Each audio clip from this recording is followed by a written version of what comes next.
తాకట్లో ఉన్న మీ బంగారాన్ని విడిపించి ఆ రోజు ఆన్లైన్ రేటుకి కొంటాం. Sharma gold company. జై వీరబ్రహ్మ జై గోవిందబాబ జై. నేను మీ కృష్ణమాచార్య. శ్రీ బ్రహ్మపదం 2025 సంవత్సరం నవంబర్ మాసం మీనరాశి వారి యొక్క రాశిఫలం. శివాయ బ్రహ్మణే నమ, వీరబ్రహ్మేంద్ర స్వామినే నమో నమ. జై వీరబ్రహ్మ జై గోవిందబాబ జై. ఒకవైపేమో తీక్షణమైనటువంటి ఏలినాటి శని ప్రభావం, లగ్నంలో శని భగవానుడి యొక్క స్థితిగతులతో పాటుగా వ్యయ స్థానంలో రాహు సంచారమైన స్థితి కొన్ని ఇబ్బందులకి ప్రతిబంధకాలకి కారణమవుతున్నాయి.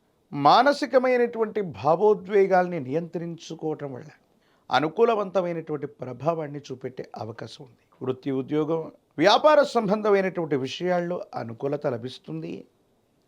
వృత్తి ఉద్యోగంలో మానసికమైనటువంటి ఒత్తిడి అధికమైనప్పటికీ మీరు చేయవలసినటువంటి విధి నిర్వహణ మాత్రం తప్పకుండా మీరు చేసే అవకాశం కనబడుతుంది.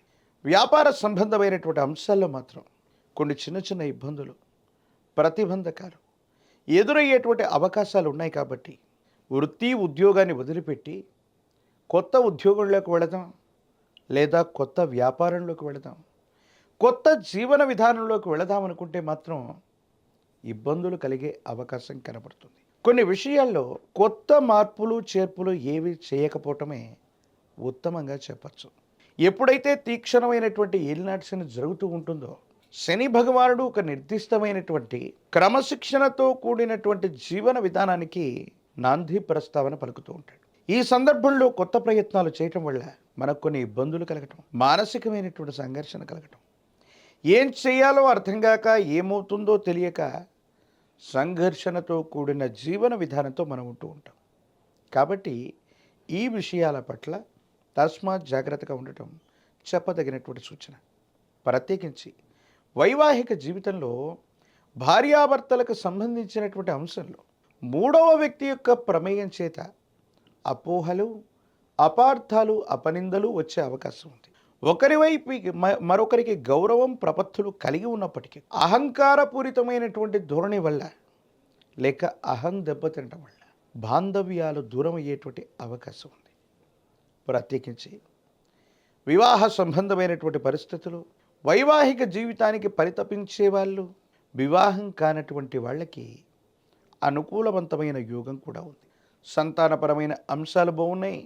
వారికి సంబంధించినటువంటి విద్యా, ఉద్యోగం, భవిష్యత్తు కోసం మీరు చేసే ప్రయత్నాలు సఫలీకృతమవుతూ ఉంటాయి.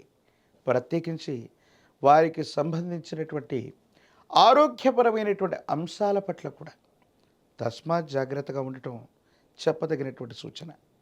సహోదర సహోదరి వర్గానికి సంబంధించిన వ్యక్తులు, ఎంతో కాలంగా మిమ్మల్ని వ్యతిరేకిస్తున్నటువంటి వ్యక్తులు కూడా మీ స్థాయి పెరిగిందనో, వాళ్ళకంటే గొప్పగా ఉన్నారనో వాళ్ళు మళ్ళీ మిమ్మల్ని అనుసరిస్తారు. కానీ కొన్ని విషయాల్లో మీలో ఏవైనా లోపాలు ఉన్నట్టయితే మీ రక్త సంబంధికులు అనుకున్న వాళ్ళు, ఆత్మీయులైనటువంటి వాళ్ళు, తోబుట్టువులు సైతం మీ పరిస్థితులను చూసి వెక్కిరించే అవకాశం ఉంది. అంటే సిద్ధాంతపరమైనటువంటి అంశాలు అవ్వచ్చు, కొంతమంది వ్యక్తుల యొక్క ప్రవృత్తి అవ్వచ్చు.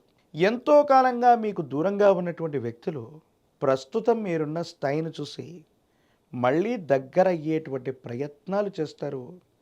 ఈ విషయంలో వాళ్ళు రక్త సంబంధికులైనప్పటికీ కూడా తస్మాత్ జాగ్రత్తగా ఉండటం చెప్పదగినటువంటి సూచన.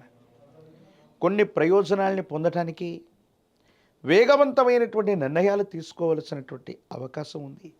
ఆరోగ్యపరమైనటువంటి అంశాల్లో దీర్ఘకాలికంగా ఉన్నటువంటి ఆరోగ్య సమస్యలు మీకు ఇబ్బంది కలిగించేటువంటి ప్రయత్నం చేస్తాయి. ఎముకలు, కండరాలు, కీళ్లకు సంబంధించినటువంటి ఆరోగ్యపరమైనటువంటి అంశాలు ఏవైతే ఉన్నాయో కొన్ని ఇబ్బందులకు కారణమయ్యే అవకాశం ఉంది. కాబట్టి దీర్ఘకాలికమైనటువంటి ఆరోగ్య సమస్యల పట్ల తస్మాత్ జాగ్రత్తగా ఉండటం చెప్పదగినటువంటి సూచన. ఒకవేళ ఇప్పటికే దీర్ఘకాలికమైనటువంటి సమస్యలు ఏవైనా ఉంటే వైద్యుడి యొక్క పర్యవేక్షణకు వెళ్ళటం కూడా మంచిది.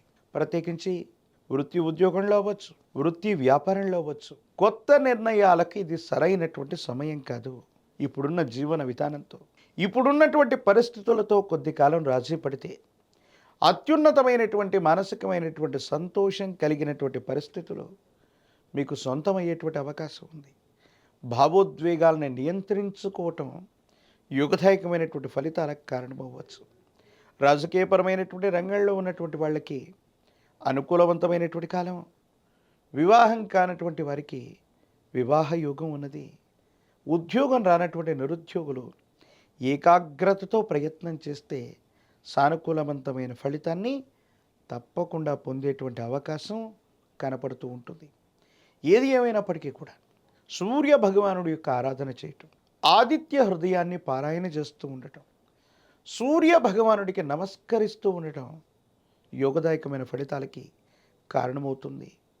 విశేషవంతమైన పవిత్రమైన కార్తీక మాసంలో పరమేశ్వరుడికి ఏకవార రుద్రాభిషేకాన్ని నిర్వర్తించటం, ప్రత్యేకించి సూర్య భగవానుని ఆదిత్య హృదయంతో పూజించటం, ఒక పంచముఖి రుద్రాక్షని మహాకాల భైరవరక్షని మెళ్ళో ధరించటం వల్ల తీక్షణమైనటువంటి ఏలినాటి శని తగ్గే అవకాశం ఉంటుంది. ప్రత్యేకించి అనునిత్యం కూడా తంత్రమాల చూర్ణం చేత స్నానాన్ని చేస్తుంటే సానుకూలవంతమైన స్థితిగతుల్లో జీవితం ఉంటుంది. భవిష్యత్ అంతా కూడా చక్కగా ఉండే అవకాశం కనపడుతుంది.